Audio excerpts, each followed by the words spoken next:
Vera Lucía Bailón Chévez. El día de hoy voy a estar con ustedes para tocar un tema muy interesante que continúa una actividad que es muy importante del Estado, que es la actividad de fiscalización, en este caso de las normativas sociolaboral y de seguridad y salud en el trabajo. Entonces, vamos a tocar una de las materias más importantes de lo que es las inspecciones laborales, continuando con lo que se realizó en la última sesión. ¿Ok? Muy bien.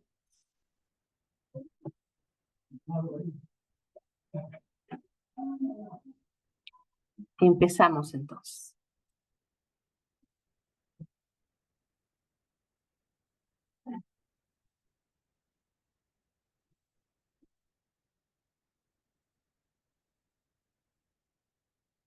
Muy bien.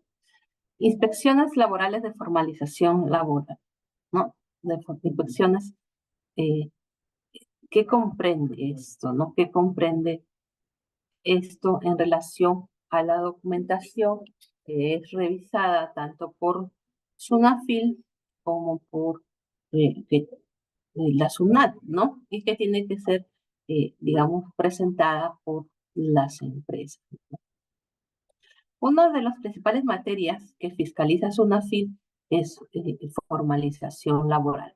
Como ya les había comentado en sesiones anteriores, en el Perú existe alta informalidad laboral, ¿no? Estamos hablando de más del 70% de la PEA está, digamos, fuera de la regulación establecida por las normas sociolaborales, desde que no están incluidos en la planilla electrónica, la famosa PLAME, como trabajadores, ¿no? En tanto no reciben ningún tipo de beneficio laboral. Puede que esté en la planilla electrónica como locadores de servicio a través, digamos, de lo que se considera sujetos que pagan renta de cuarta categoría. No obstante, lo que corresponde es, si es un trabajador, es que esté en la planilla electrónica como trabajador. Entonces, ¿qué es la planilla electrónica? Es un documento que se lleva a través de medios informáticos, que lo ha desarrollado por la SUNAT, ¿no? En él se encuentra información referente a los empleadores, a los trabajadores, a los pensionistas, a los prestadores de servicios, beneficiarios de las modalidades formativas laborales, los famosos como los practicantes, personal de terceros y derechohabientes, ¿no? Entonces, en la planilla electrónica se encuentran registrados todos estos sujetos, ¿no? Muy bien. A partir del 1 de agosto del 2011, la planilla electrónica tiene dos componentes que son el registro de información laboral, que es el T-registro, y la planilla mensual de pagos, ¿no? La PLAME, el famoso T-registro que permite ingresar a cada trabajador en planilla.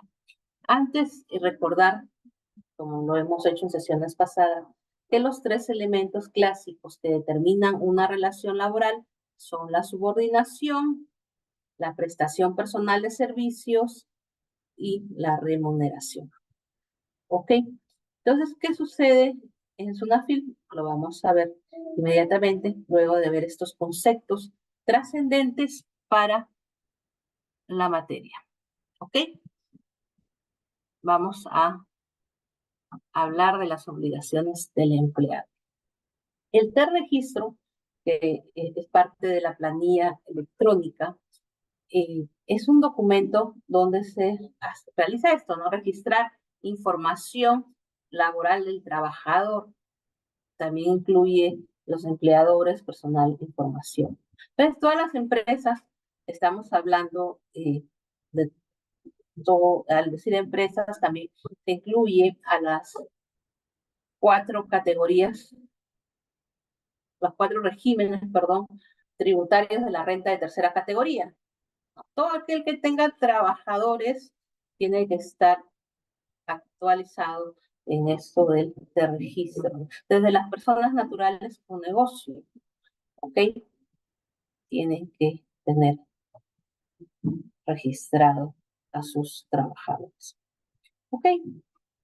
Cuando un trabajador ingresa a una empresa y tiene que entregársele lo que se llama su constancia de alta en el T-Registro.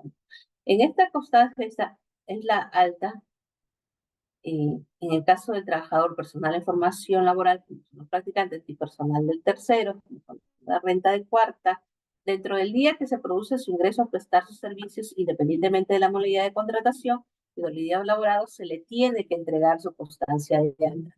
Se le entrega este documento que se denomina constancia de alta, que implica el reconocimiento o, digamos, la acreditación de que el trabajador está en planilla, ¿no? ¿Ok? El plazo es del mismo día. El mismo día tiene que, digamos, darse el alta al trabajador en la planilla, de frente. No es que pase el periodo de prueba. Desde que ingresa a trabajar, debe estar en la planilla, registrado en el T-Registro. ¿Ok? Si se produce alguna modificación de los datos ingresados en este registro de trabajador, por ejemplo, cambia su dirección, hay 5 días hábiles para que se le ponga de conocimiento al trabajador y previa modificación en el registro. Y la baja, cuando termina el vínculo laboral, se le notifica también al trabajador al día hábil siguiente de la fecha de término de la prestación de servicios. Muy bien, hay que tener todo esto en cuenta. En cuanto a la PLAME, la planilla mensual de pagos, acá comprende toda la información mensual referente a los ingresos de los sujetos inscritos en el T-Registro, así como de los prestadores de servicios que obtengan rentas de cuarta categoría, ¿no? Ok, antes un paréntesis, ¿no? En el derecho tributario, estamos hablando específicamente de la Ley de Impuesto a la Renta, se ha establecido categorías para el pago de este impuesto, ¿no? ¿Ok? En la primera categoría encontramos acá, bueno, no vamos solo así de manera general, pagan impuestos aquellos que realizan algún tipo de sesiones, ¿no? ¿Ok? Principalmente, ¿ok? En la segunda categoría tenemos entre ventas, también transferencias de propiedad inmueble, diferentes a la renta empresarial. La tercera categoría de impuesto a la renta está, digamos, la renta que pagan los empresarios, y todos los empresarios, en general empresas, personas naturales. En cuarta categoría están los, digamos, los sujetos que pagan pues, impuesto a la renta, pero no tienen una obligación de subordinación. También los trabajadores CAS del Estado siguen considerados en cuarta categoría. En cuarta categoría, por ejemplo, recibos por honorarios son de cuarta categoría porque no hay ese tema de la subordinación. Y en renta de quinta categoría tenemos sí a todos los trabajadores dependientes del Estado, ¿no? A todos del Estado, también del sector privado, toda dependencia está en renta de quinta categoría. ¿Ok? A tener en cuenta esto. Asimismo, la PLAME contiene la información de los días laborados y no laborados, horas ordinarias y el sobretiempo del trabajador, así como los descuentos, tributos, aportes y contribuciones vinculados a dichos sujetos. ¿Ok? Hay que tener esto en cuenta. Unos segundos, por favor, mientras cambiamos de diapositiva.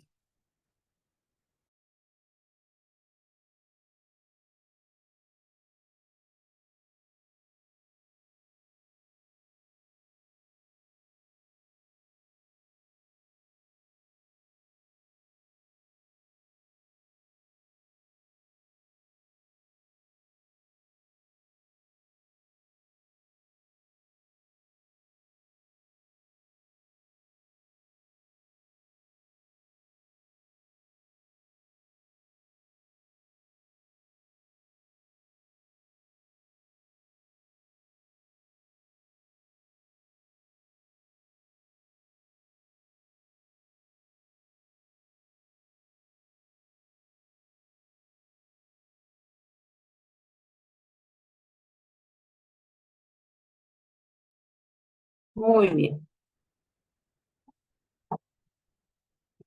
¿Cuándo se le entregan estas constancias de la planilla del trabajador? La constancia de alta que involucra su registro en planilla al día siguiente, al día hábil siguiente del inicio de labores. Muy bien. La constancia de modificación dentro de los días 15 calendarios siguientes a la fecha en que se produjo la modificación o actualización, que pasa de repente era un trabajador a tiempo parcial y luego pasa a ser jornada completa, pues, se le va a notificar en hasta 15 días, ¿no? Lo mismo si hay algún otro tipo de modificación. Constancia de baja dentro de los 2 días calendarios siguientes a la fecha de solicitud, ¿no? Se le entrega la constancia a los trabajadores.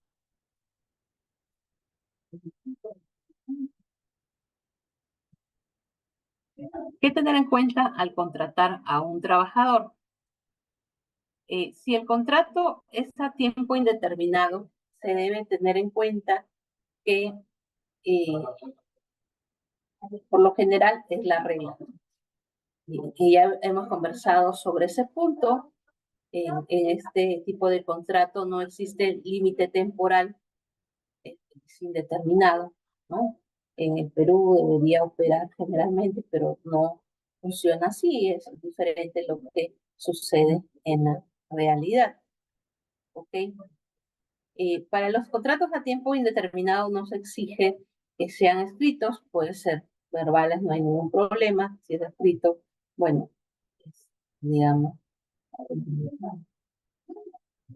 algo que no se da usualmente en contratos indeterminados, pero no habría problema si es escrito, ¿ok? ¿Cómo se formaliza ese contrato al tiempo indeterminado? Con la incorporación en la planilla, si al registro del trabajador, ¿no? El mismo día ingresa a la obra, tiempo indeterminado. Es así que muchos trabajadores, no, yo ya no firmo contrato, estoy en planilla como indeterminado, ¿no? Sí, muchos trabajadores lo señalan, no hay ningún problema, es lo regular. ¿Qué pasa con estos los contratos sujetos a modalidad, contratos a plazo, ¿no? Los famosos contratos modales? Estos contratos modales es la excepción en la contratación laboral. Recuerden que se celebran por determinadas circunstancias. Ahí en el cuadrito que ustedes pueden ver en pantalla, ¿sí? Ahí están los contratos sujetos a modalidad. Ya en alguna sesión hemos conversado sobre estos contratos que son excepcionales, tienen un plazos establecidos. Ahí está inicio, incremento de actividad, necesidad de mercado, reconversión empresarial, tenemos lo de naturaleza accidental, como los contratos ocasionales, los contratos de suplencia, los contratos de emergencia, los contratos de obra o servicio. Ahí tenemos por obra determinado servicio específico, intermitente y temporal. Estos contratos son a plazo, ¿no? Y de forma excepcional. Por eso comentamos en las sesiones que cuando se, digamos, el empleado con el trabajador firman estos contratos, se tiene que tener en cuenta que dentro de sus cláusulas esté detallada la causa objetiva que sustenta y justifica por qué se está celebrando este contrato que es a plazo, cuando la regla es que sea indeterminada. Un ejemplo muy corto, porque ya hemos trabajado este tema, es que el contrato, por ejemplo, de suplencia, solo dura el tiempo en que el titular de la plaza está ausente, ¿no? Por ejemplo, una secretaria o una gerente que sale de licencia por maternidad a usar su licencia 98 días y viene la que podríamos denominar o el suplente o la suplente, ¿no? ¿Cuánto tiempo va a usar ese contrato de suplencia? Solo los 98 días, ¿no? Y es excepcional para cubrir a la titular, que debe ser indeterminada. Lo mismo pasa con los otros contratos de emergencia, micradura de la emergencia, necesidad de mercado, micradura de la demanda. Ok, estos contratos, vuelvo a repetir, son de naturaleza excepcional, ¿no? Sí. son excepcionales, son a plazo, ¿no? Igual deben estar en planilla como trabajadores inmediatamente, ¿no? El mismo día que ingresan a laborar. Opera para ambos, ¿no? Opera para ambos. Muy bien.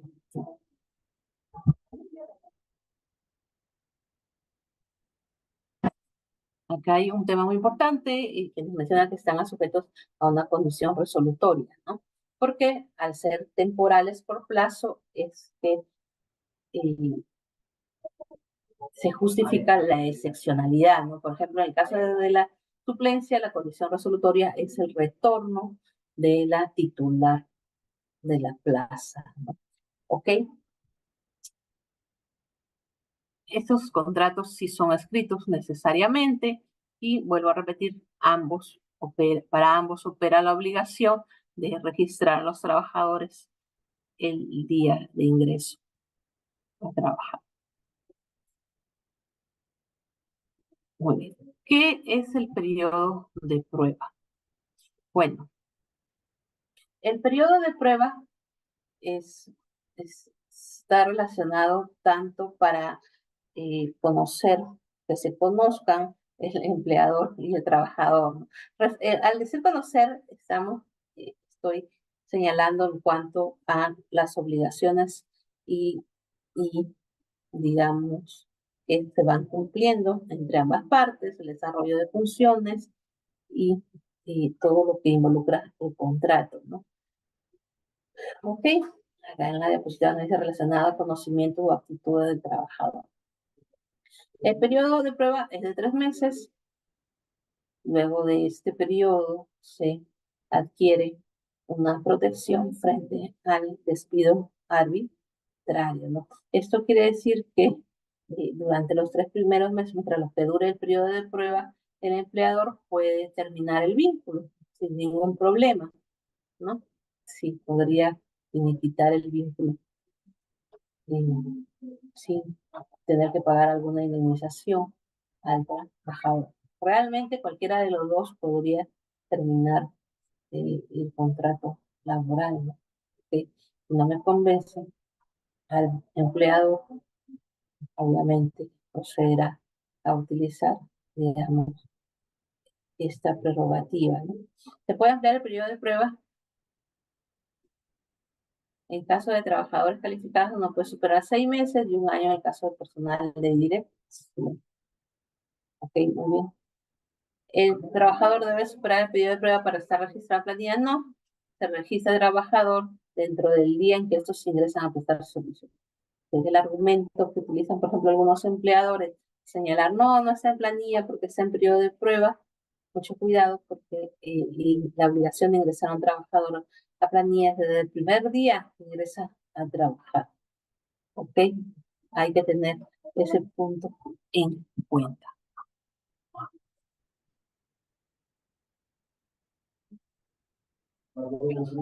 Acá tenemos los datos laborales importantes de declarar.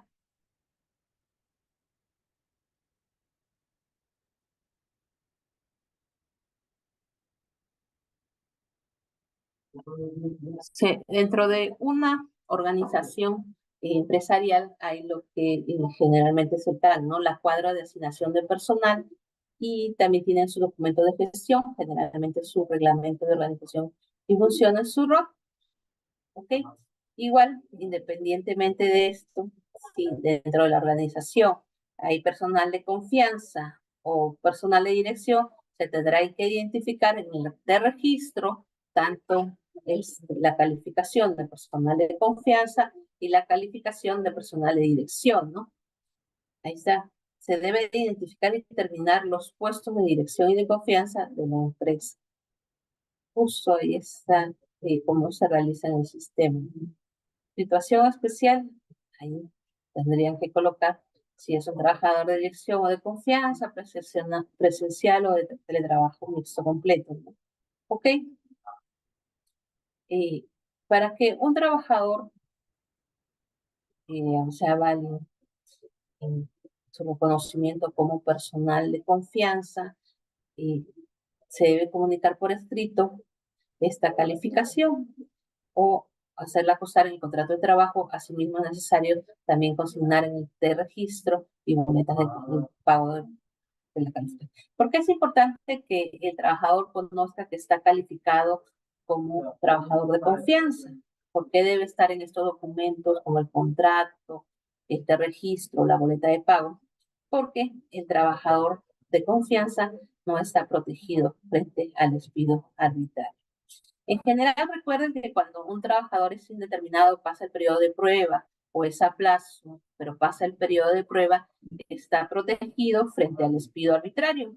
Esto quiere decir que podrá interponer sus acciones tanto a nivel administrativo o judicial en el caso de que considere que su despido ha sido, digamos, eso, arbitrario, ¿no? En cambio, los trabajadores de confianza no están protegidos frente al despido arbitrario.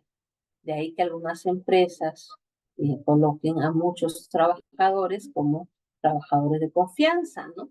Con el propósito de poder resolver el contrato en cualquier momento, que no exista ninguna obligación administrativa o legal que los proteja, ¿no? ¿Okay? En el caso del trabajador de dirección, es aquel que ejerce la representación general del empleador frente a otros trabajadores o terceros, los gerentes, directores, ¿okay?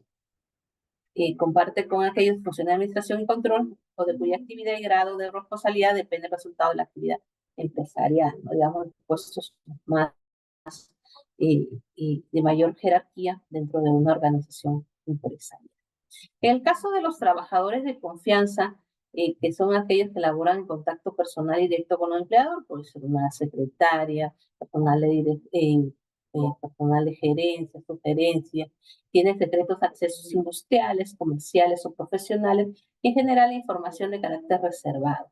Asimismo, aquellos cuyas opiniones o informes son prestados directamente a la dirección, contribuyendo a la formación de decisiones empresariales. Por ejemplo, un abogado, un asesor legal, un asesor de marketing, que tienen información privilegiada, ¿no? Ambas calificaciones deben constar no solo en los documentos de gestión como el MOP y de repente en el cuadro de asignación de personal, sino también el contrato en el registro. En el registro es obligatorio, ¿no? Ahí justo, vuelvo a repetir, está en pantalla el reporte del sistema, pantallazo, donde se brindan las opciones para registrar a un trabajador como dirección confianza. Y como recuerden que este registro, que es el documento que se exporta producto del ingreso de esta información, debe ser entregado al trabajador. Vuelvo a repetir, el trabajador debe conocer que es de confianza o un trabajador de dirección. ¿Ok?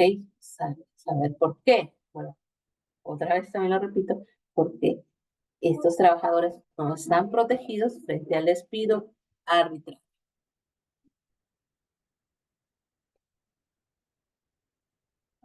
Asimismo, en el registro existe la opción de registrar a un trabajador con discapacidad. ¿Ok? Y se debe indicar si es una persona con discapacidad o no tiene discapacidad alguna, ¿no? ¿Quiénes se consideran personas con discapacidad? Es aquellas que tienen una o más deficiencias físicas, sensoriales, mentales o intelectuales de carácter permanente, al interactuar con diversas barreras actitudinales y del entorno, no ejerza o pueda verse impedida en el ejercicio de sus funciones, ¿no?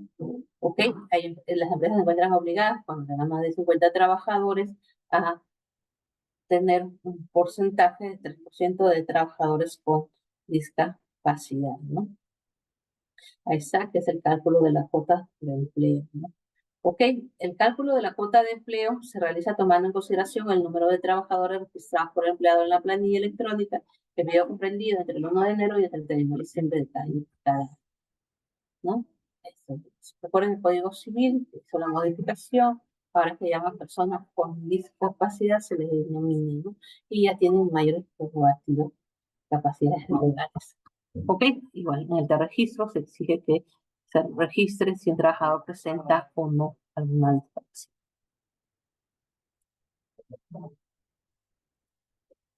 Muy bien. Asimismo, en el de registro, este documento que es solicitado por SUNAFIL a las empresas, sí, la SUNAFIL en las inspecciones laborales suele solicitar a fin de coadyuvar dentro de estas inspecciones si una persona, perdón, pertenece al Comité de Seguridad y Salud del Trabajo. El SUNAFIL también inspecciona estas materias, ¿no? O sea, me refiero a seguridad y salud en el trabajo. Y dentro de las obligaciones a nivel empresarial es que si una empresa tiene más de 20 trabajadores, tiene que tener un comité de seguridad y salud en el trabajo, de acuerdo a la ley de seguridad y salud en el trabajo. ¿Ok? Esta ley de seguridad que ha establecido esto del Comité de Seguridad y Salud en el Trabajo para más de 20 trabajadores, ha señalado que debe ser este comité paritario, ¿sí? O sea, están conformados por trabajadores y por representantes de la empresa, ¿sí? Muy bien. ¿Quién constituye este comité? El empleado. De 20 a más, tiene que tener comité o su comité de seguridad y salud en el trabajo, menos de 20, un supervisor de seguridad y salud en el trabajo, ¿no? Y, digamos, evalúe los riesgos que existen en la empresa, se establezcan qué medidas se van a obtener y todo lo que involucra estas, digamos, normativas de cumplimiento obligatorio referente a seguridad en el trabajo. Si un trabajador es parte del comité o es un supervisor de seguridad y salud en el trabajo, tendrá que ser registrado en la planilla electrónica como tal, ¿no? Ok, ahí lo pueden ver en pantalla, se señala, ¿no? Hay que tener en cuenta eso. Asimismo, el empleador debe declarar si tiene o no tiene un comité de seguridad del trabajo y su supervisor. Esa obligación es a partir del 1 de noviembre del 2016. Muy bien, y vamos a dar un break y continuamos con esto del registro.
Muy bien, estimados, continuamos. Como les había comentado, la informalidad en el Perú es bastante alta y eso se puede reflejar. Acá están los cuadros estadísticos donde se observa que que supera más de el 75% la informalidad, ¿no? En este sentido, hay una lucha constante para que desaparezca esta informalidad que se ve reflejada en las planillas electrónicas, porque por un lado se tiene que la población económicamente activa es grande, pero la informalidad también es alta, ¿no? Se opera fuera de la legalidad, se evaden cargas tributarias y laborales, no se brinda protección de derechos laborales a sus trabajadores no tienen acceso a la seguridad social en salud y pensiones, ¿no? En cuanto al aspecto formal, se contribuye al crecimiento del país, cumple con sus obligaciones tributarias y laborales y sus trabajadores gozan de los beneficios de su régimen laboral, ¿no? En el aspecto eh, de la formalidad. ¿Ok? ¿En qué beneficios implica formalizarse? Ya les había comentado, permite acceder a créditos en el sistema financiero, ayuda al crecimiento de la empresa, se puede participar en concursos públicos para ser proveedor del Estado, se podrá emitir boletas y facturas a los clientes que permitan ampliar el negocio, ¿no? Asimismo, podrá realizar exportaciones de tus productos. Asimismo, al ser formal, se puede acoger a regímenes especiales como es la microempresa. ¿Cuáles son las ventajas del régimen especial laboral de las microempresas? Antes recordar un poco la definición de lo que es una microempresa. Y estas microempresas son las unidades económicas constituidas por personas naturales o jurídicas bajo cualquier forma de organización o gestión empresarial contemplada en la legislación vigente, que tienen como objeto desarrollar actividades de extracción, transformación, producción, comercialización de bienes o prestación de servicios, ¿no? Muy bien. Se puede ser microempresa cuando hay ventas de hasta 150 UIT y pequeñas empresas de 150 a 1.700 UIT. Muy bien. La UIT vigente para el año 2024 es equivalente a 5.150, ya no se exige el número de trabajadores como sucedía antes. Ventajas de formalizar una micro o pequeña empresa es que puedes acceder a un régimen laboral especial en el que se reducen los costos laborales. Recordemos que solo con el registro en el REMIPE, alojado en la página web, podrás acceder a los beneficios laborales propios de la micro y pequeña empresa, los cuales implican el pago de menos costos laborales, ¿no? ¿Cómo se realiza el registro? Lo vamos a ver enseguida. De un momento, por favor.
Muy bien, estimados.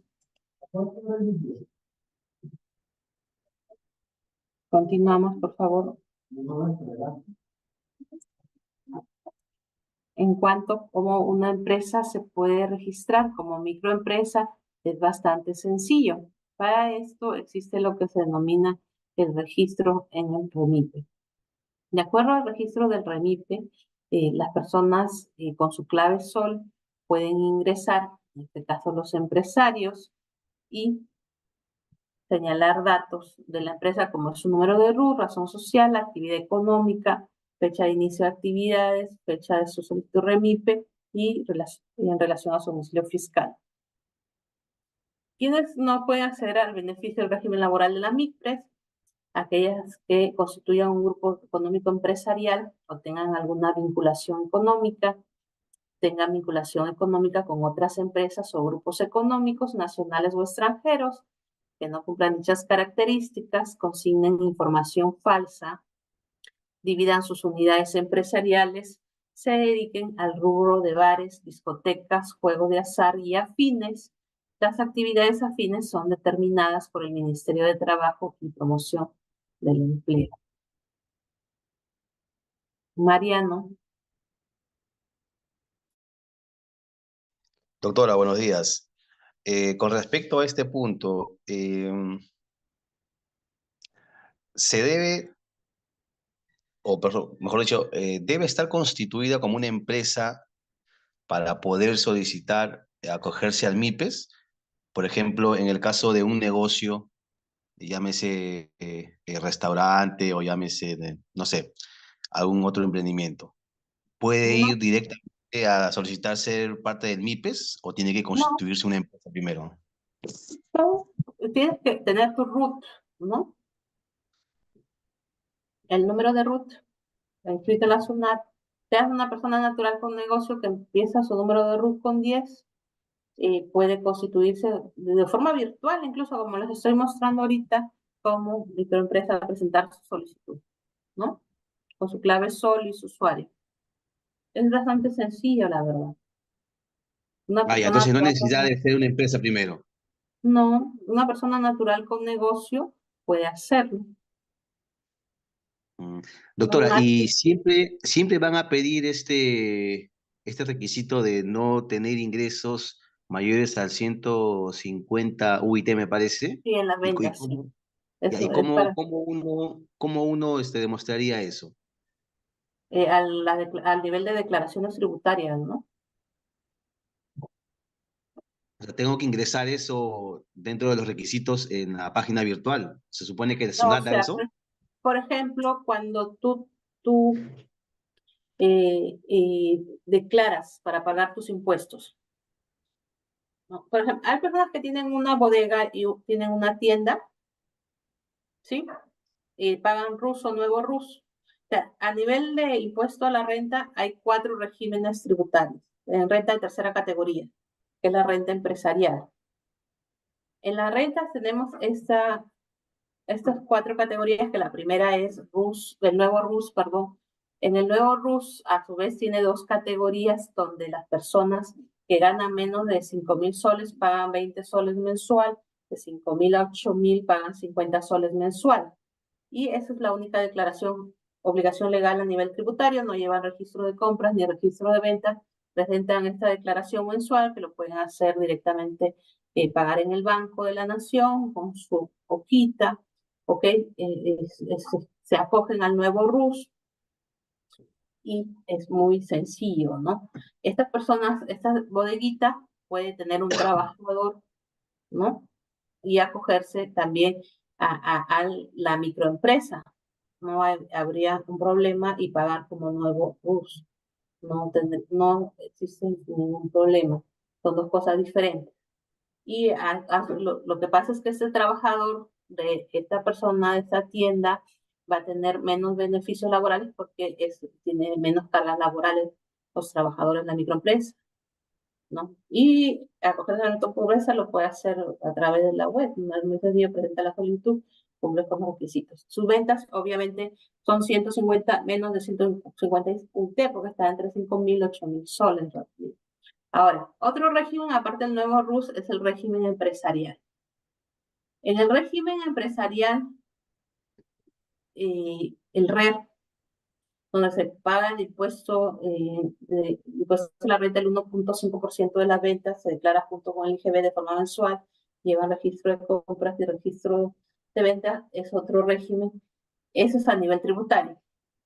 El RER se puede acoger a microempresa, también se podría acoger siempre que tengan ventas menos de 150 OIT, que es lo más lógico, ¿no? Puede acogerse.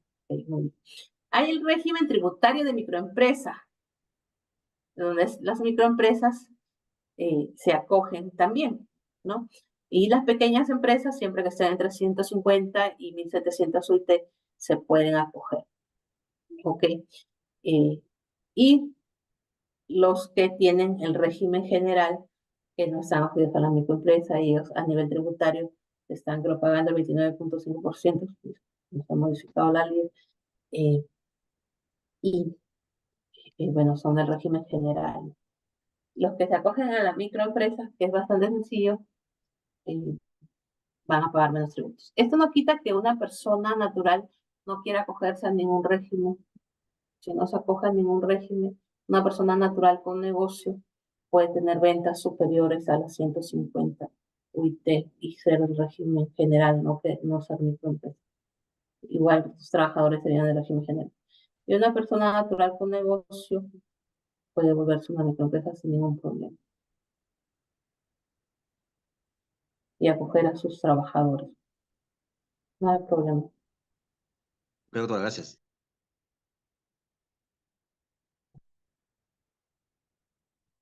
Extensión del régimen laboral de microempresas.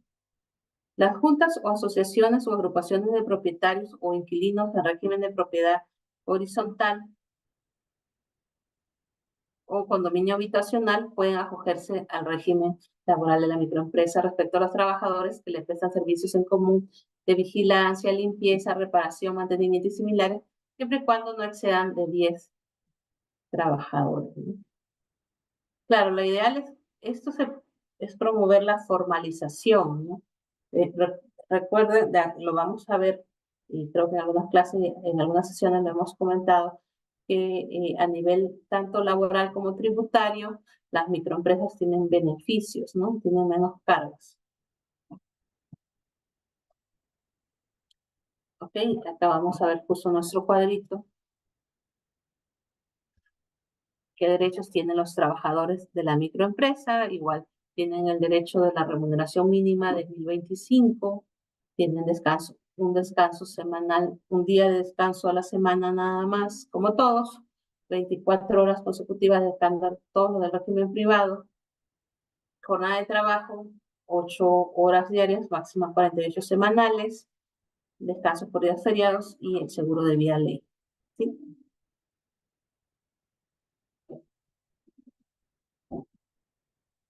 En cuanto al horario nocturno, la microempresa se sugiere que sean rotativos. Remuneración nocturna, la remuneración mínima mensual con una sobretasa del 35% si trabajan después de las 10 de la noche. ¿Ok? En las microempresas, si la jornada es habitualmente en la noche, no se aplicaría la sobretasa del 35%. ¿Ok? ¿Cuántos días de descanso tienen? 15 días de descanso al año. ¿Ok? Se cumple igual el récord vacacional, 260 días de labores efectivas, o sea, un año, porque te quitan los días de descanso. Trabajadores con jornada ordinaria de 5 días a la semana, labor efectiva de 200 días en dicho periodo. Ok, el plan de trabajo se desarrolla en solo 4 o 3 días a la semana o sufra paralizaciones temporales autorizadas por la autoridad administrativa de trabajo, siempre que sus faltas injustificadas no excedan de 10 en dicho periodo.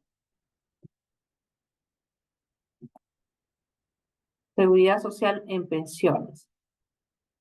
El Estado garantiza el libre de acceso a las pensiones a través de entidades públicas, privadas o mixtas. Además, supervisa su eficaz funcionamiento, ¿no? ¿Ok? todos los trabajadores de la microempresa tienen derecho al sistema pensionario, ya sea del AFP o del Sistema Nacional que está administrado por la ONP.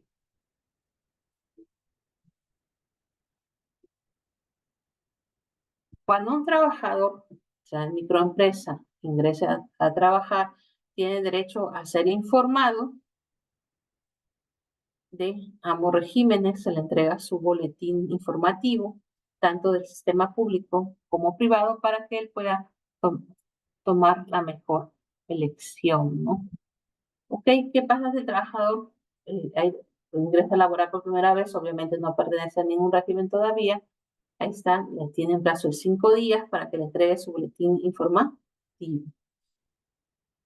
El trabajador podrá elegir a qué régimen pertenecer, tiene que registrar esa elección de registros por parte del empleador. Ok, si no manifiesta, se le incluirá automáticamente en el sistema privado, ¿no? En el caso del Sistema Nacional de Pensiones a cargo de la ONP, del sistema privado de la AFP, en el Sistema Nacional de Pensiones funciona este mecanismo de reparto y en el sistema privado el mecanismo de capitalización individual. Muy bien. Un momento, por favor.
Muy bien. Entonces, como hemos señalado, en el caso de las microempresas, todos los trabajadores obligatoriamente deben estar afiliados a un sistema de seguridad social a fin de que, bueno, perciban una pensión en los casos de vejez y también en otro tipo, digamos, de contingencia.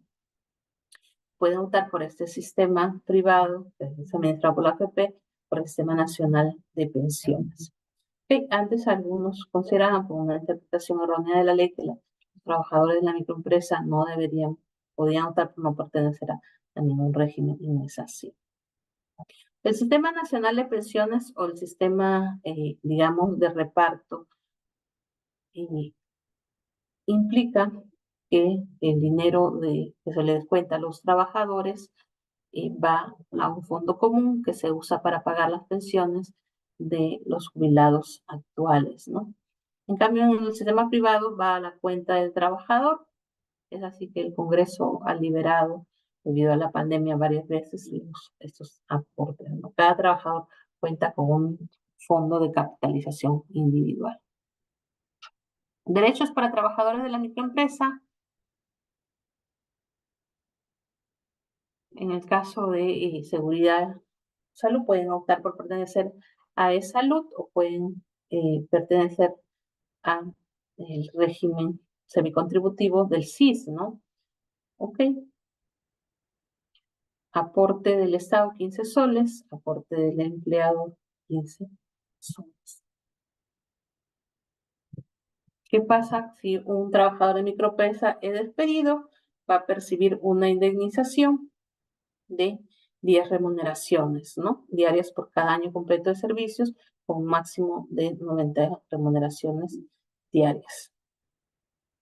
Las fracciones de años se abonan por doceavos. Derechos para trabajadores de la pequeña empresa.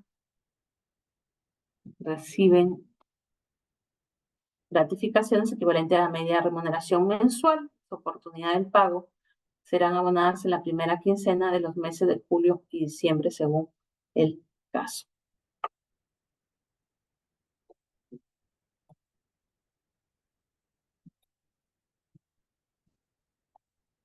Ok, en cuanto a la CTS, los trabajadores de la pequeña empresa tienen derecho a la CTS, que se computará a razón de 15 remuneraciones diarias por año completo de servicios, hasta alcanzar un máximo de 90 remuneraciones diarias.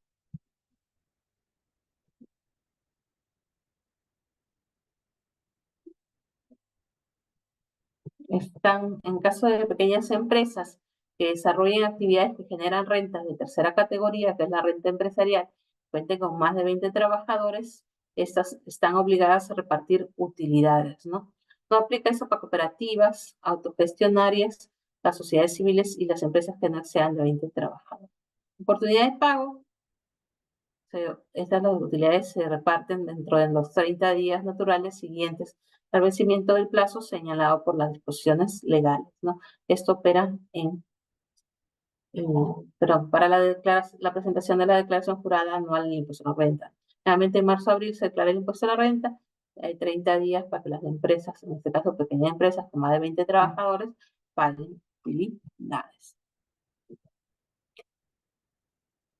Y los trabajadores de la microempresa tienen derecho al seguro complementario de trabajadores de riesgo, contra trabajo de riesgo, conocido más como el SCTR, pues sí, ¿no?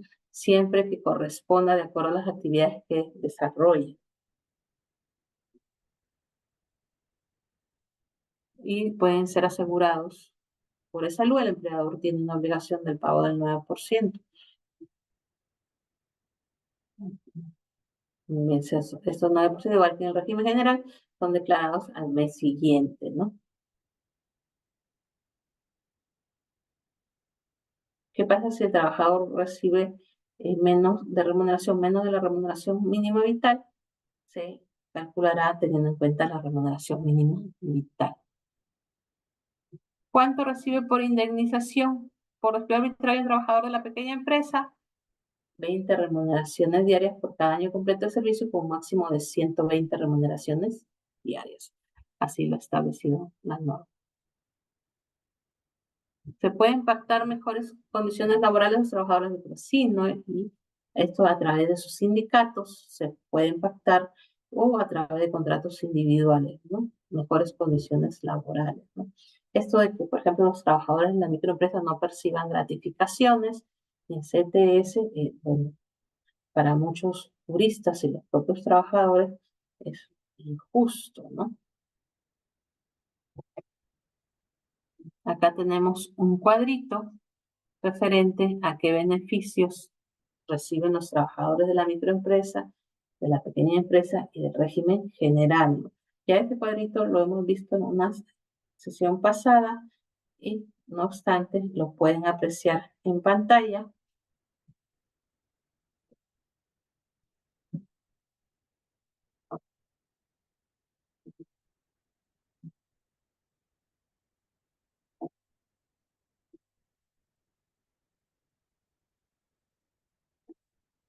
¿Ok? Ahí está el cuadrito, ¿no?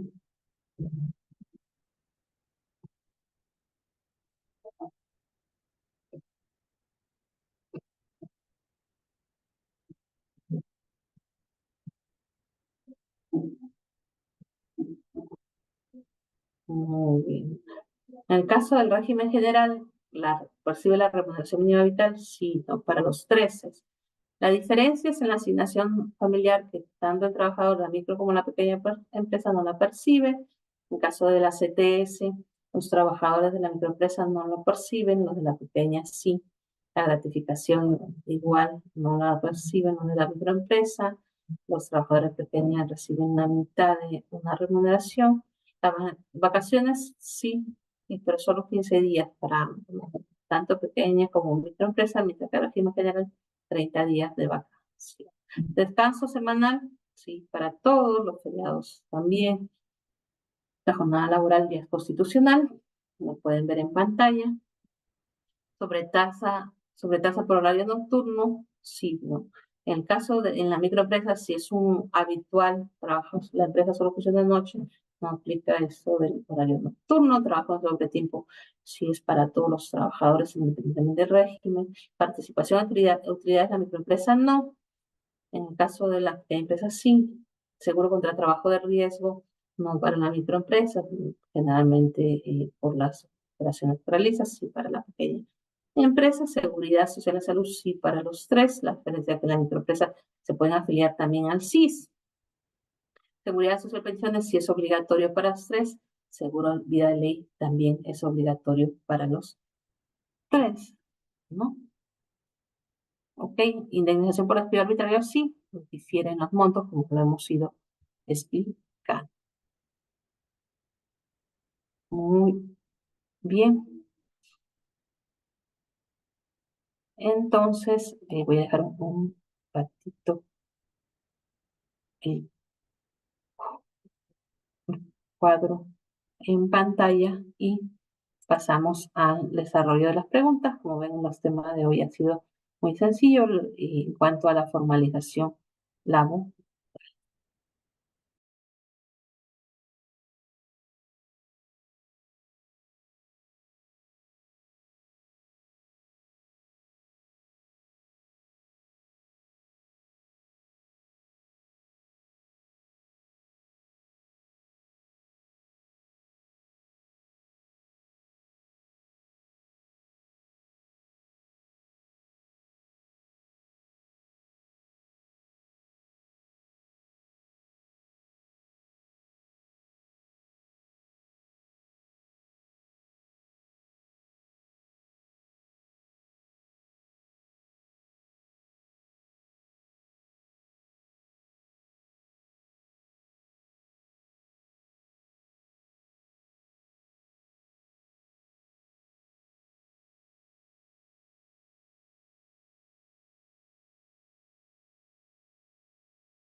Muy bien.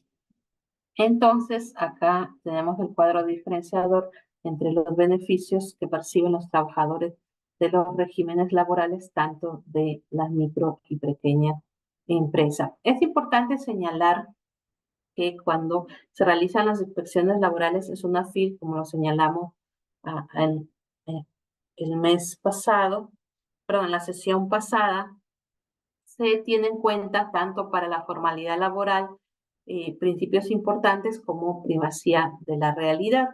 Se verifica si realmente la persona que está laborando cumple con los tres elementos de la relación laboral, y ya los vuelvo a repetir, son la subordinación, la prestación personal de servicio y este tema de la remuneración mensual, ¿no? Ahora, en el caso de la microempresa pasa lo mismo. Sunafil también inspecciona, encuentra, de repente es una tienda pequeña, 5 trabajadores, ninguno está en planilla, aunque es una microempresa, va a verificar que se han incluido en la planilla como trabajadores y va a disponer que se realice eso, ¿no? Entonces, el empresario tiene que tener como documentos eso. Primero, su registro y las constancias de alta que acrediten que los trabajadores están inscritos en planilla. Debe estar el cargo firmado por los trabajadores. Mismo debe tener la boleta de pago de todos sus trabajadores. Si es de la microempresa también, donde se acredite el cumplimiento de todos estos beneficios, ¿no? Que le paga la remuneración mínima, CTS, gratificación, vacaciones, descanso semanal, que está en un seguro privado, donde está en un seguro en seguridad social, tanto en salud como en pensiones. ¿Ok? Hay que tener eso en cuenta, ¿no? Determinando esto, los inspectores lo que hacen es visitar, entrevistarse con los trabajadores, tomar datos de ellos a fin de acreditar los tres elementos, solicitar a la empresa que disponga el vínculo, para que disponga con, ordene presentar la documentación que acredite que el trabajador está en planilla. Asimismo, Sunafil podrá solicitar a la empresa que acredite pagos de cualquiera de estos beneficios. En caso de seguridad social, salud en pensiones, también podría solicitar, ¿no? Ok, en cuanto a los despidos, Sunafil no repone, solo hace una constatación, una constatación. Es importante tener todo esto en cuenta. Sí. La empresa debe tener su documentación en orden. Puede solicitar otro tipo de documentación, Sunafil sí puede solicitar otro tipo de documentación, por ejemplo, la planilla de declaración y aporte de pagos previsionales, lo podría solicitar, también que acredite lo del seguro de vida ley, también con determinada modificación. Entonces, toda empresa, digamos, precavida, tiene todos estos papeles listos, ¿no? Principalmente lo que acredite la sustentación de pago, los contratos de trabajo, si son a plazo, bien sustentadas las causas de por qué se está celebrando a plazo. ¿Ok? En SUNAFIL se pueden presentar todas las denuncias necesarias. Entonces, con esto concluimos. Tendrán, por favor, algunas preguntas que realizar. Pueden levantar la mano o puede ser, digamos, por medio de audio, ¿no? O por el chat. Pueden realizar las preguntas que deseen. Muy gustosa de responderles.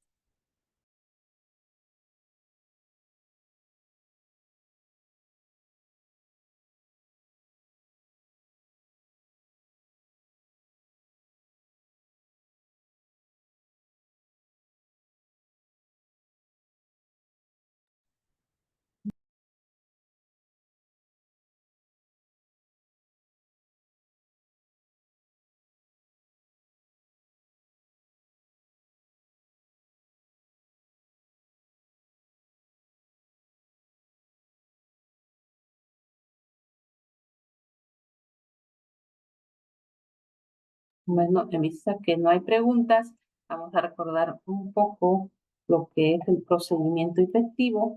que vimos la sesión pasada y hoy completamos en relación al procedimiento más usual, que es formalización empresarial. Recuerden que en SUNAFIL las personas registran sus denuncias, ya puede ser de forma virtual, de forma presencial y o a través de la presentación de algún documento. ¿Ok? Se presenta esta denuncia, lo que hace SUNAFIL generalmente es emitir una orden de inspección, asigna un inspector, que puede ser un inspector, las ¿no? Esta orden suele venir, por ejemplo, en materia de gratificaciones, porque alguien denunció que no se le pagó sus gratificaciones en el mes de julio o diciembre y el inspector, digamos, acude a la empresa a verificar. El plazo que tiene para iniciar sus actuaciones es 10 días y las actuaciones se pueden desarrollar durante 30 días y se pueden prorrogar por 30 días más en los casos de seguridad, en los casos de normativa sociolaboral y en caso de incumplimiento de seguridad y salud en el trabajo no hay prórrogas. Ok, muy bien. Entonces, durante esos 30 días que desarrolla sus diligencias, que es una FIL, se denominan actuaciones inspectivas, el inspector puede desarrollar este tipo de actuaciones inspectivas que son comprobación de datos en alguna página web como la SUNAT, planillas u otros, ¿no? Así también podrá hacer visitas de inspección, revistarse en la empresa, corroborar, entrevistar trabajadores, ¿ok? O también de forma virtual podrá realizar comparecencias. Que a través de estas diligencias, por ejemplo, el inspector puede averiguar si el empresario, empleador ha cumplido con pagar las gratificaciones. También puede enviar a través de la casilla electrónica la solicitud de información y otorgándole un plazo para que sustente. En nuestro ejemplo, le va a solicitar que acredite el pago de las gratificaciones, le va a solicitar la boleta de pago y el depósito respectivo. ¿Qué pasa si no cumple el empleador? El inspector puede dictar una medida, si una medida inspectiva, ordenando que como un ultimátum funciona esta medida que se procede a pagar. Si paga y se acredita el empleador, todo va a terminar bien en un informe de inspección. Pero ¿qué pasa si no cumple? El inspector va a emitir un acta de inspección. ¿Qué materias se pueden denunciar? Muchas materias, ¿no? Pago de vacaciones, TTS, ¿qué más? Pues horas extras, feriados, ¿okay? De seguridad social, todos los beneficios, también los casos de hostilidad laboral también pueden ser denunciados. Es una todo del régimen privado y en el caso del sector público, solo trabajadores que pertenezcan al decreto legislativo 728, que es el régimen privado. Recordemos, ya lo hemos mencionado en clase, que el sector público es altamente desordenado.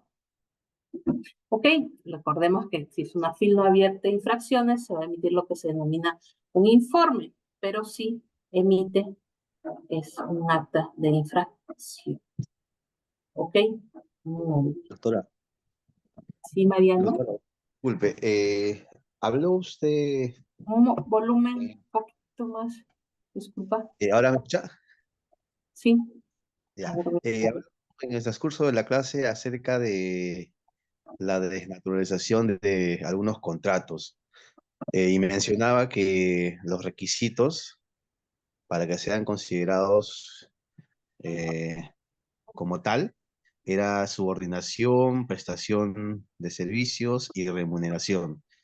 ¿Tienen que acreditarse y cumplirse esos tres requisitos para que se pueda desnaturalizar un contrato de locación por servicio, por ejemplo? sí, ¿O basta con dos o uno? tienen que ser, los tres elementos tienen que existir. Si no existen los tres elementos, no es un contrato laboral.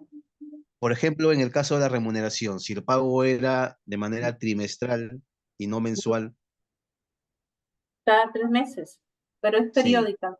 Yo pienso que no hay problema. O el pago puede ser semanal, diario, pero trimestral. también puede ser, pero también puede ser así, por cada 3 meses, cada dos Claro, meses, cada sí, 4 meses también. sí, siempre que sea periódico. ¿Y en qué casos la remuneración no sería considerada como un pago, digamos, de un contrato normal. De un contrato normal, no sé, si la persona está trabajando gratis o como. No, no, no. Porque ahí Hablando de lo la que... remuneración hay hasta anual, ¿no? O sea, basta que haya un pago, así sea una sola vez, en el tiempo del contrato, para que se justifique que se cumple con un requisito de lo que es la desnaturalización. O sea, la remuneración por la regla general es periódica, pero puede haber casos sui generis, ¿no? Puede haber que tendría que analizarse en particular, ¿no? Para mí, el elemento determinante es la subordinación, ¿no? Puede ser que se haya pactado, por ejemplo, en una orden de servicios se haya pactado un solo pago cada 6 meses, ¿no?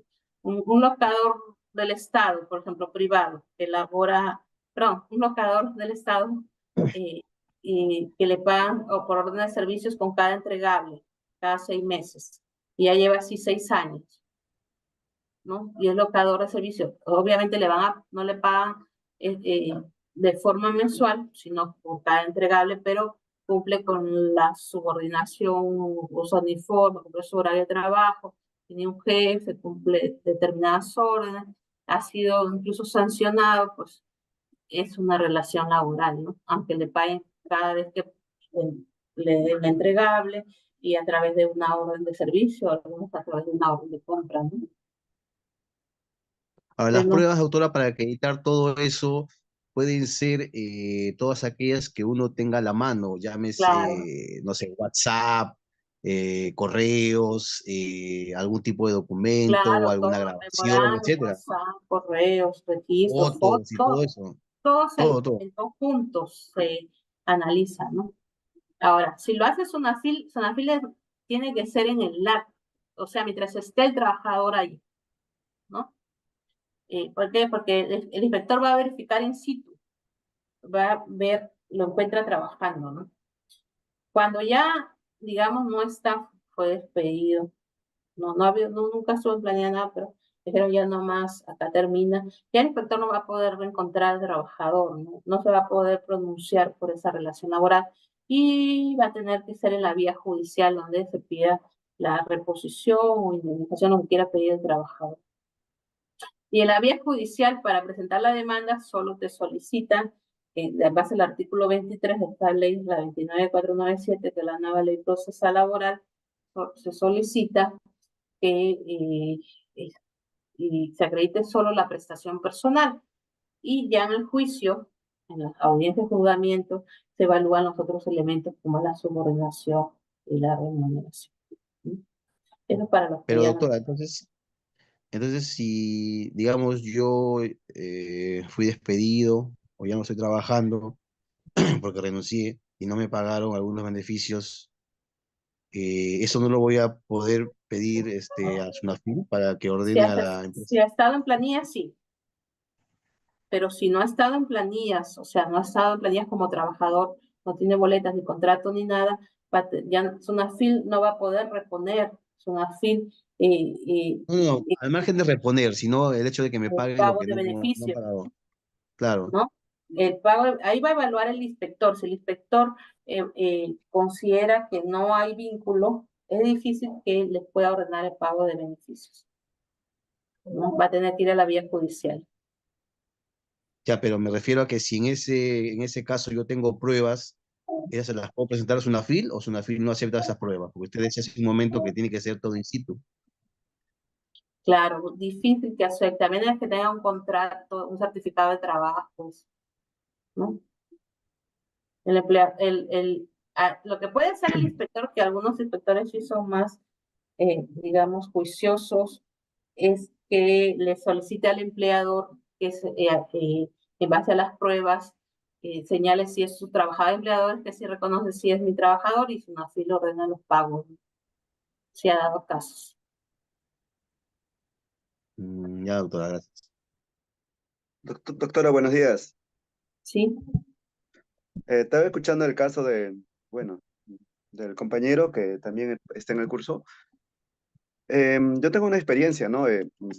Bueno, he visto, por ejemplo, usted dice que cuando no hay algún tipo de pruebas, ¿no? ¿Me escucha?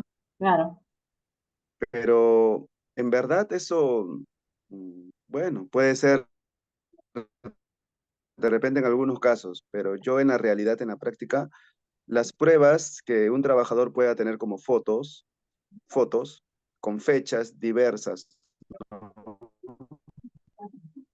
Por Ya. eso que es muy importante que todos los, en el lugar, me deja terminar por favor, en diferentes lugares trabajando y si es posible en diferentes ambientes, y eso entra como pruebas.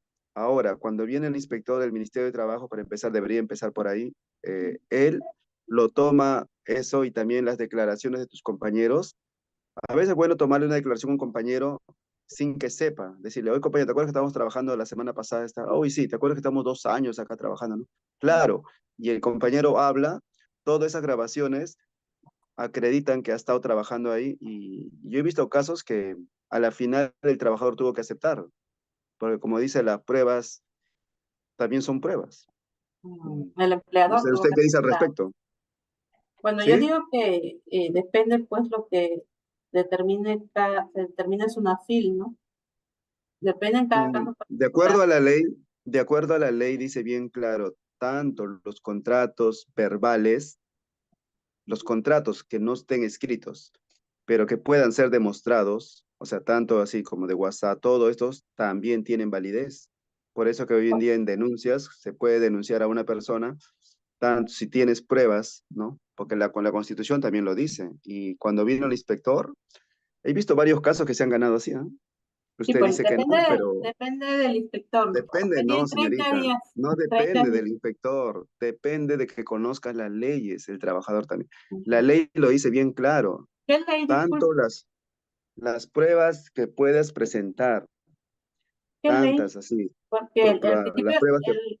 el artículo de primacía de la realidad está en el artículo 2 de la Ley General de Inspecciones del 28.806, que establece que se aplica el inspector al momento de realizar la visita, aplica el principio de primacía de la realidad y verifica que los trabajadores estén ahí, ¿no? En general. En la Constitución no está contenido el principio de primacía de la realidad. Eh, Sin embargo, en la Ley General de Inspecciones, sí, eso es lo que se aplica en las inspecciones, ¿no? Entonces, eh, depende El de cada inspector lo que caso. dice siempre es que puedas probar que estás trabajando. Si Claro. tienes fotos, videos y todo, sí funciona. Por eso le digo, si es el inspector, eso es su criterio, está bien.